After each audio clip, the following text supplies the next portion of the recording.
Okay, magandang araw po sa lahat mga boss. Malakampa, Kamiling project, crossing Malakampa mga boss. So marami kasi tayong project na Malakampa, kaya ito papangalanan ko na lang ng crossing Malakampa. Okay, so dito ipapakita ko na lang po yung 3D animation niya. So ayan, makikita nyo dyan sa screen yung 3D animation niya.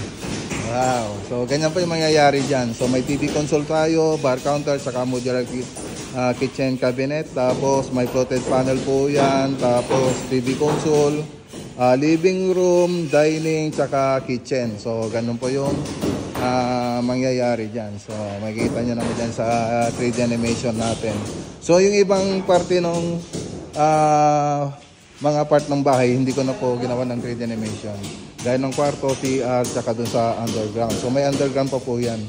So maganda po ito pag natapos mga boss. So may floated panel po dyan na may mga pintuan dito sa storage, saka dun sa may pababa dun sa underground. So may mga nakahidden na pintuan dyan na hindi nyo makikita.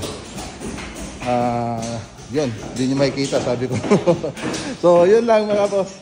So abangan nyo na lang po yung video natin dito sa part 3 ng video natin. Ayan, shoutout kay Sir kay Doc Arvin Villegas.